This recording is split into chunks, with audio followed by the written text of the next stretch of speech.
A quick intro to Mexican property taxes. In the Los Angeles area, where I own a home, the property taxes are high and they keep increasing each year. There are other states, like New Jersey, where the property taxes can be as high as 2.26%.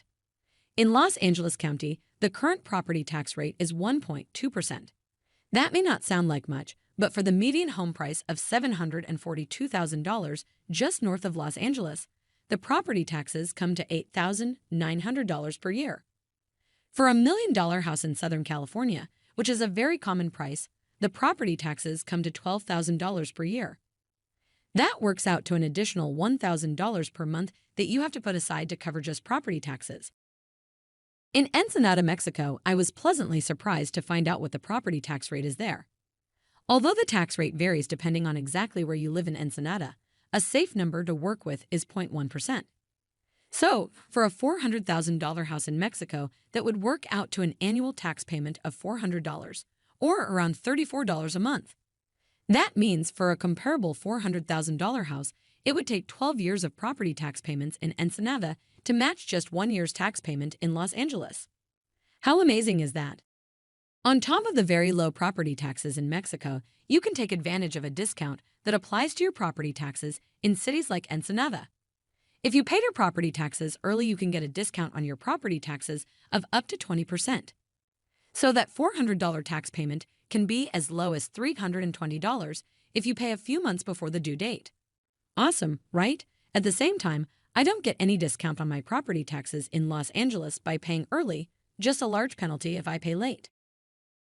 Property taxes can be a large budget item in retirement if you live in North America. If you are retiring on a fixed income or are only going to be living off of your Social Security payments, paying very low property taxes each year can be a game changer when it comes to managing your budget after retirement. I read so many news articles now that cover the financial challenges retired seniors are having when they transition into their golden years.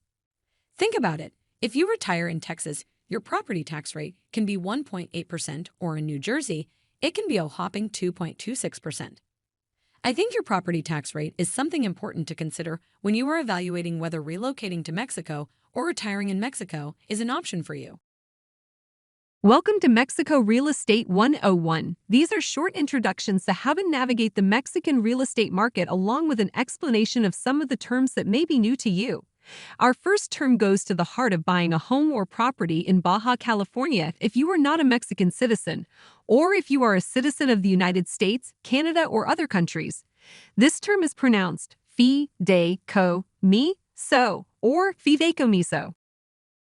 Let's say you are thinking about buying a home or property along the Baja California coast in Mexico, in a city like Ensenada, which is just a little over 1 hour south of the United States-Mexico border. If you are not a Mexican citizen, the method that is usually used to purchase property along the Baja coast by foreign citizens is a legal bank trust designed for just this purpose. When you enter into this bank trust or fideicomiso, you will retain all of the rights of property ownership that you would expect. This means you can buy, sell, lease, improve, change, use, bequeath, say leaving to your children, and encumber the property. Pretty much everything that you can do with a property that you would buy in the United States or Canada. The bank that you partner with will hold legal title to the property, but you are granted all of the rights of property ownership. A fideicomiso is a renewable bank trust for 50 years at a time, and it allows foreigners to acquire absolute and irrevocable ownership rights to property in Mexico. At this point, you might think, gosh, this fideicomiso seems to be similar to a mortgage in North America where the bank holds the title until you pay off the mortgage.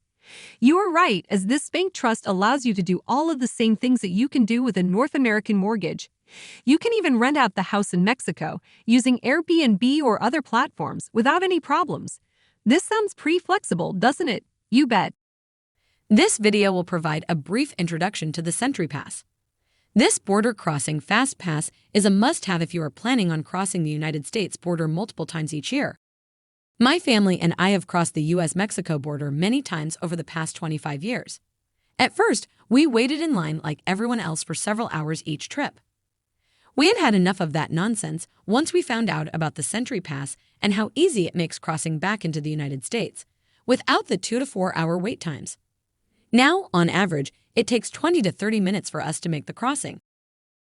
The SENTRI Pass is basically a way for the U.S. government to pre-screen you for border crossing from Mexico.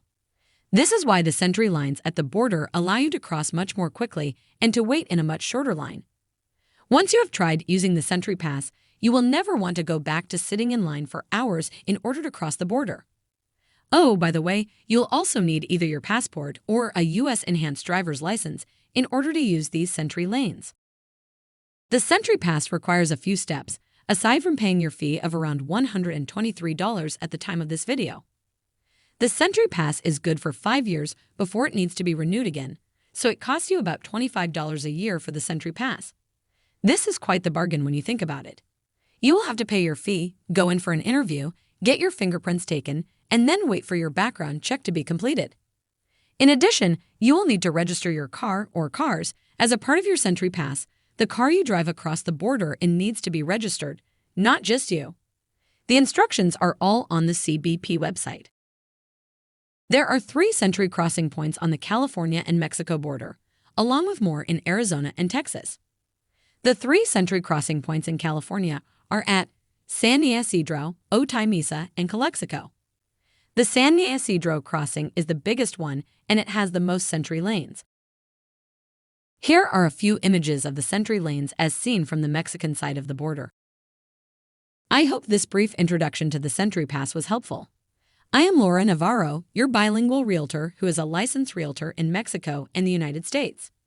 If you are thinking about investing here in Ensenada or looking at your options in buying a home close to the Pacific Ocean, I am here to guide you and help you through the process.